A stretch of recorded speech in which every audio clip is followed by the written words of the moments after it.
Hello, my name is Lee Presser. This is my show. I speak frequently to very interesting people. Some of these conversations are so exciting, so intellectually stimulating, I thought others might like to listen in. This is the reason we started recording Conversation with Lee Presser. Welcome to Conversation with Lee Presser. Dwight Kay, who represents Illinois House District 112, is a second-term member of the Illinois Legislature. His district includes most of Edwardsville, Glen Carbon, Collinsville, Caseyville, and a small section of Granite City and Fairview Heights. During this half hour, Representative Kay and I will be discussing the new concealed carry law, funding of public schools, progressive tax proposal, funding of Medicare dental benefits to adults, EDGE tax credits, and a bill to provide tax credits for Office Depot and Archer's Daniel Midland, increasing mandatory sentences for drug crimes, and a discussion of gang violence. Well, we'll fit as much of this as we can into this half hour. Dwight Kay, welcome to Conversation. Good to be back. Glad to have you. Thank you. And apparently there's a whole lot of things to be talked about having to do with the state legislature. First question is the financial situation of the state of Illinois significantly improved? Well, not in my opinion, it's not. We had a bump in revenues last year in one-time shot. We saw you were talking about 2012. 2012. Okay. We actually saw the revenue bump in April, and everyone became very ecstatic that we had turned the corner, we had more revenues, and thus we could pay our bills and start working on maybe funding our pensions in a more responsive fashion. Well, the truth is we're not going to see that again, and revenues are fairly stable, but they're not going up, they're not going down. So we have basically the same playing field that we've been on for the last 5-6 years. Okay, so of the things that we're going to talk about, some of them seem to be about revenue enhancements. Mm-hmm. I should say spending enhancements, not revenue enhancements. You're right. And so I'm not understanding how you spend more when you don't have more. But we'll get to that, I guess. So let's see. The first thing will be, let's talk about concealed carry, and then after that, let's talk about fundings for school districts. It's fine. Go ahead. Well, I think most of the citizens in the state understand now that we did pass concealed carry, and we're in the implementation process now. What does this law now look like? How did it, there was lots of discussion before it finally got passed. What form is concealed carry in now? Well, concealed carry is very, very complicated compared to most states, and that's because it took a long time to persuade Chicago legislators and those in the collar counties that we were under a mandate by a federal judge to actually allow concealed carry in Illinois. But notwithstanding that mandate, the folks from Chicago and the collar counties determined that they were going to make it as difficult as possible for someone to enroll or be entitled to carry a concealed weapon. Mm-hmm. So we can go on from there, but I will tell you that the bill is expansive and it's full of technicalities and it's expensive. And you'll hear probably more criticism from those who are interested in concealed carry about the expense, the time of training, and just the hoops that they have to jump through to get concealed carry done. Mm-hmm. In your private discussions, and I don't want to go into names, but in your private discussions with these legislators from the 5 counties to the north, what was their main objection? What was their feeling as to why this was not a good idea? Really one.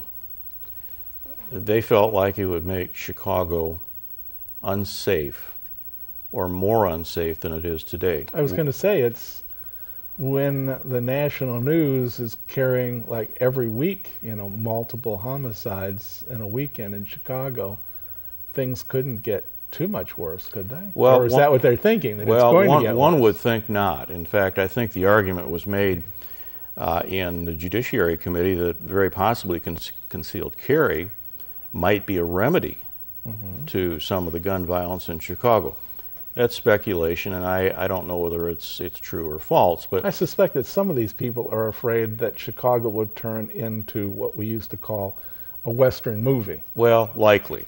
The argument is that guns are patently unsafe, and therefore we don't need those in Chicago because the wrong people will end up with guns. Well, the simple truth is that the wrong people have guns. Right. And I think the FBI statistics with regard to Chicago and their gun violence speak for themselves. Second or third highest in the nation. I'm not sure on a per capita basis just where that shakes out, but they have some problems in Chicago with homicides. Yes, they do. I mean, and I'm not just saying that. That's, when the regular news people keep talking about this, obviously there's something going on there. School and school funding. Mm-hmm. This is something that's dear to your heart and dear to the hearts of superintendents throughout your district. What is the status? I know we've had Dr. Hightower, excuse me, who is the superintendent of Edwardsville schools right there in that chair. And this is like already even a couple of years ago, he was saying that he was getting so little money from the state, he was having difficulty maintaining his system correctly. Yeah. Well, let me just step back a minute and remind you that the state is under an obligation to fund, it's called general state aid, fund school districts and the superintendents per student a certain amount of money. The truth is that we haven't done that since 1999. We have been whittling away at the general state aid for each student in Madison County for each district. No one is being shown preference for each district since 1999. So here we are in 2013, and we've really whittled it down to bare bones. Now, what percentage of the total dollars spent per student is the percentage that they get from the state? Do you know? No, I don't know that. Because I'm just wondering, I know that the vast majority of money that goes to most school districts come from property taxes, right? Well, and the state aid is supplemental, and the federal aid is really just, a penny here and a penny there. You're correct. In terms of where maybe I didn't understand your question quite right. In terms of where the money is derived, yes, property taxes are the major source. And then the state steps in and they kind of fill in the gap. Right. I might also remind you that downstaters pay 10% of the general state aid for kids up in Chicago. So we also are contributing to what goes on in not the Collar counties, just Cook County. So we're helping out there. You're saying that you're talking about income tax money? No, is being general redirected? state aid that comes from Springfield. Uh-huh. Okay, yeah. So that there is some preferential diversions. Well, I'm saying there's some history there. I don't know that it's preferential. I think it's historic. But downstate money in a number of different areas flows upstate to help Chicago. And you have to understand that Chicago has a lot of revenue channels and streams of their own. In the state of Illinois, how much influence does legislators below Interstate 80 have compared to the legislators above Interstate 80? Well, let's again back up a second. First of all, the legislation that is passed and the legislators that are passing it today mainly come from areas or districts north of 80. And we know well, that's what I want people to understand, Yeah. is that, in fact, the Illinois State Legislature is made up of people who are either in the Chicago area or close to the Chicago area. Precisely. And the thought that, first of all, we have supermajorities of one party in both the House, the Senate, and then, of course, we have a Democratic governor. But to get back to answering your question, there's no question that on a geographical basis, the majority of the legislators that are passing the bills or not passing some that we might need come from north of I-80 and specifically Chicago, Cook County, and the Collar counties around Cook County. Right. So that's one of the reasons that perhaps there's monies being diverted from this education fund the extra 10% you were talking about. Correct. That brings us to the income tax, which was in the state of Illinois, which a couple of years ago there was some change to that, and now there's talk about creating a progressive income tax. Well, there's a lot of talk about the progressive income tax, and there's several reasons. Well, there's two that I'd just share with you. First of all, my friends across the aisle in Springfield don't want to face the possibility that they're going to have to say or break their promise that the income tax increases imposed in '29 will be permanent, because that would go back on a promise that was made by a number of people from the executive down to state legislators. So the rumor, although it's I think a pretty solid one, is that in the next year we won't have the income tax increases made permanent. We'll replace it with what's known as a progressive income tax. I thought we had that now. Well, not exactly. Not exactly. You see, if you go back to our Constitution in the state of Illinois, it doesn't provide for a progressive tax. And I think what you're going to see is an effort to either pass it or to put something on a ballot initiative for next fall, which would mean we'll have to do something this spring very quickly. But progressive tax is different than we have. In fact, we used to have some of the lowest taxes in the state, in the country. We don't anymore. Explain to folks what a progressive tax is and Well, what it means. Sure. It means the more money that you earn, whether you're a corporation or an individual, the more money it's going to cost you for your success or your growth or your wealth. And that's compared to today, where we have a flat tax, where taxes are calculated at the same rate. Same percentage. Same percentage, right. So you're saying that under this progressive system, that those who are near the bottom would have, I'm just going to pull numbers out. Mm-hmm. People near the bottom will pay 10% tax, or actually they'll pay no percent tax. Then that next group up will pay 10% tax, then the next group that makes more money will pay a 15% tax, on up to however high the progressive tax goes. Yeah, you see, you have to understand that the real danger with a progressive tax is not the idea that it's progressive, it's the idea that the brackets become progressive. The tax brackets are progressive. Explain what you mean by that. Well, as opposed to having an income that all the way up the silo is fixed at 3%, mm-hmm. a tax bracket could be determined by the legislature to be whatever they want at 15, 20, 30, 40, or 50. They could make it even higher than that.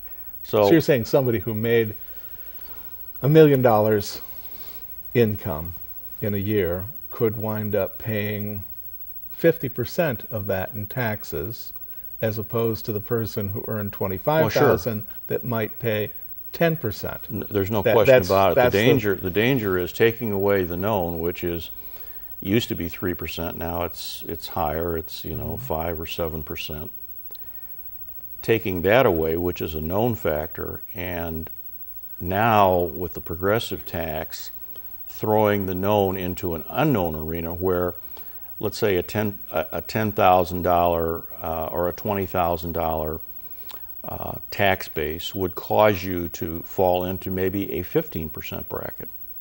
And that's probably not going to happen at the bottom, but as you go higher, up to 100 to 200 to 250 to 300, those tax brackets will increase much higher than the fixed rates that we have today. Some would say that let's have the rich pay their they say a fair share, but they can afford more. Why not make them pay more? What's your thinking on that idea?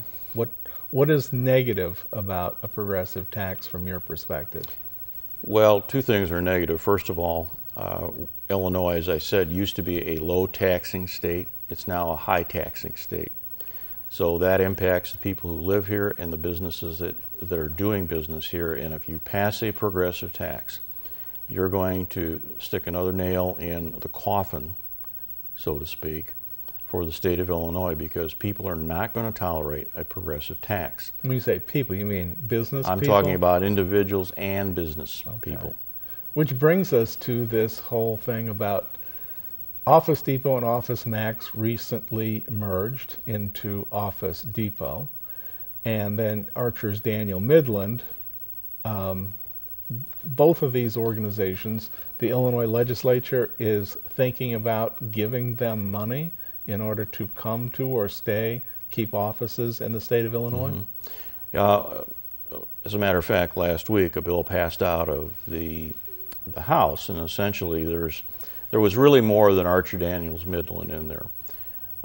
We were dealing with a company by the name of Univar, who would like to come to Illinois under an EDGE tax credit. And that's perfectly fine. What's an EDGE? Well, it's an economic development tax credit. It's put out there to bring people into Illinois.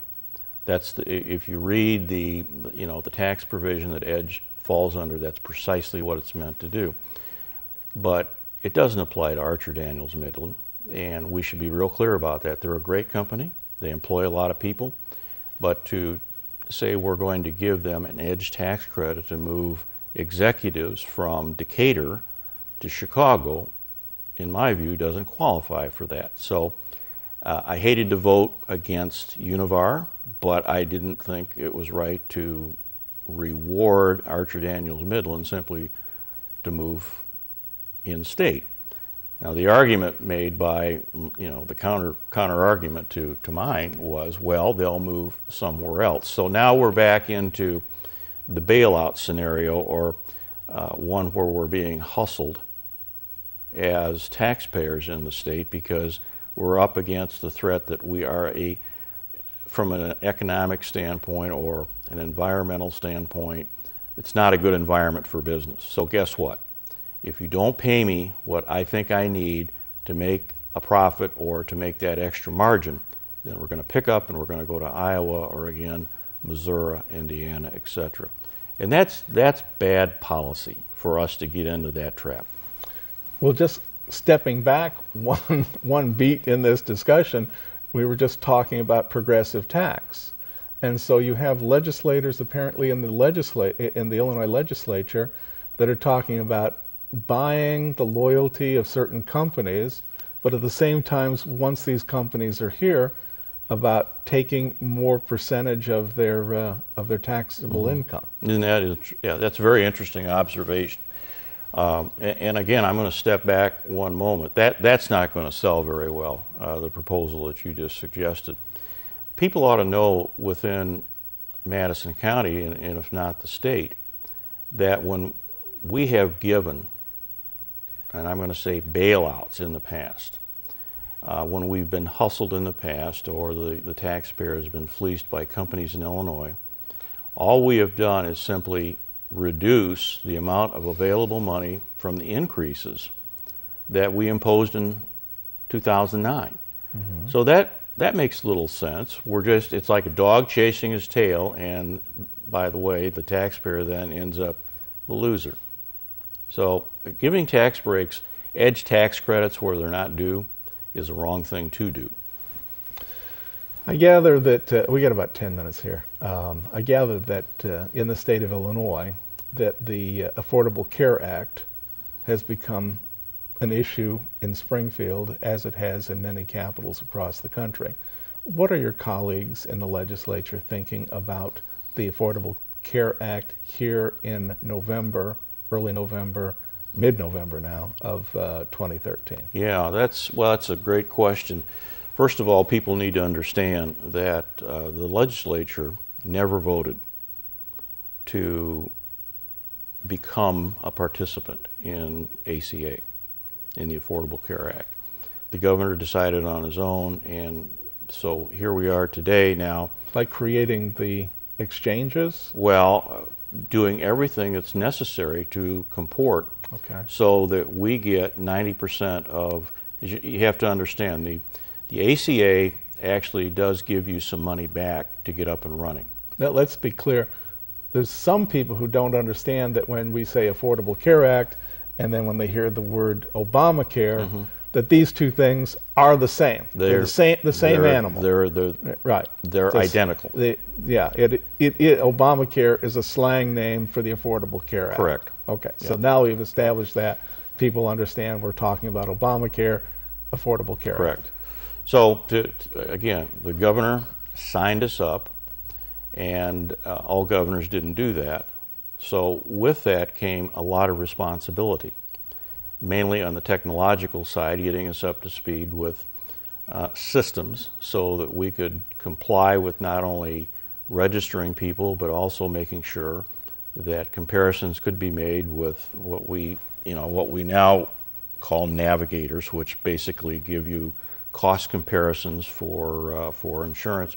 But in addition to that, paying benefits for recipients on Medicaid and Medicare. And these are systems that needed to be improved and upgrades that needed to be done.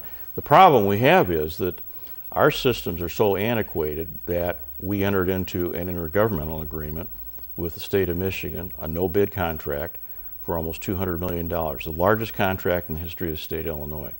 And we still don't have, from a technological standpoint, what we need to comport with the federal rules and regulations that pertain to the Affordable Care Act. I'm not sure the federal government is capable of comporting to the... Maybe not. Based upon news reports. I don't know this for a fact because I'm not in that business. But I have talked and have had in this chair, and will have more in that chair, of people who are in that business, and many of them, including doctors, are frightened. That is apparently the number one emotion right now, is that people in the business are frightened because we're now talking about unraveling a system that took 80 years or longer to create. Well, I think I've heard the comment made several times that this is a train wreck, but it doesn't do justice to the term train wreck. That's how bad this system has been administered to this point in time, or not administered up to this point in time. I mean, somebody didn't do their due diligence in a lot of areas, but it obviously is not working. Personally, from a business perspective, I'm not sure that it's going to be up and running as quickly as it's been predicted. And I'm not sure it's going to do what maybe the president wanted it to do. Well, I'm going to say just from my own personal experience, and then we'll move on. I got a letter from Anthem, Blue Cross, Blue Shield is what it used to be called, saying that I was grandfathered. So I called them up and I said, okay, great, I'm grandfathered. Does that mean my price is going to stay the same? And they said, absolutely. You're grandfathered right up to March the 1st, 2014. Oh, so I got an extra 60 days. And then I have to look for a new policy. A policy which has carried me through a broken ankle and a bunch of other things, which did okay. And it has a pretty hefty deductible, but I've been yet to find out what more kind of insurance I can actually get. Well, we have to be very careful here in talking about successes and failures and changes, because the mass majority of calls, and I say vast majority of calls, are people who are losing their insurance, losing it, not getting it, but losing it. And that's tragic. Well, I asked the question, and I don't want this to be taken as some racist remark, because it's not aimed that way. But back in 2009 and 2010, when they were discussing passing this, I asked the question out loud. I said, the president claims that there are 30 million people who are uninsured. Some said as high as 45 million, but let's just take the 30 million number. And there was about 300 million people in the country, which meant that 270 million were doing okay. Why were the 30 million more important than the 270 million that we had to change the entire system to adapt to the 30 million, instead of leaving the 270 million have what they have and see if we can't fix up the 30 million? I never could get an answer to that question. Well, I'm not sure there is a good answer to that question, but I will say this to you from a business view as opposed to a political view. If you start a project that's this large, you do it in small pieces. You take small bites out of the apple. And when Well, that's how the system was built in the first place. Well, it didn't happen. They didn't erect what we have as a healthcare system all at once. It organically formed. Yeah. Well, but my point is that you do something and test it, and then you move on to the next stage and you test that. And that's the only way you put a system as big as this is together. What it appears that has happened here is that the government has tried to cobble together something very quick, and I think it's a prime example of why Medicare probably is not the government is not the best place to handle your medical insurance and be your provider in the future. We got just a couple minutes left here, and I did want to cover one last subject, and that is violence in the state of Illinois. And is there anything the legislature is in the process of doing about or changing laws or rules about violence, especially Chicago violence? Well, there's a couple things that are transpiring, and I'll just be real quick about this. First of all, Representative Trippetti and myself are sponsoring legislation to put together a crime commission, which essentially will be dealing with the issue of violence in the state of Illinois. The homicide rate, as we talked earlier, is extraordinarily high. We see no reason to think that it's going to diminish. At least Representative Trippetti is from the Chicago area, and he sees nothing bright coming down the road. He sees more violence, and so he's asked me to join him, and I said I would. So that's something that I think will come to pass. I mean, there is violence even here in your district, in southern Illinois. I mean, the floor manager right over there had armed people running through his land not but a few days ago. We do live in a dangerous area. The Metro East has not become necessarily a Chicago, but on a per capita basis, we don't have the best of records when it comes to homicide. So that's something that we do need to take a look at. The second thing is there has been an advancement of legislation by a Chicago Democrat who is very interested in enhancing the penalties for particularly gun violence. But it really goes beyond that. It goes into mandatory sentencing, which we already have, but increasing that. The problem is we have no place to put these people because we've closed our prisons, and we have no way to pay additional corrections officers because the state doesn't have any money. So that bill, in my mind, even though the NRA has come along and said it's okay for you guys to vote for it, I think it's a bad bill. We can't pay for it. Thank you very much. It's been insightful talking to you. I appreciate it. You bet. And to my audience, I've been speaking with State Representative Dwight Kay. He represents District 112. That's the Edwardsville down to Fairview Heights area. Thank you very much for being with us. This program is going to be uploaded to YouTube if you want to show it to other people. Thanks again. Goodbye.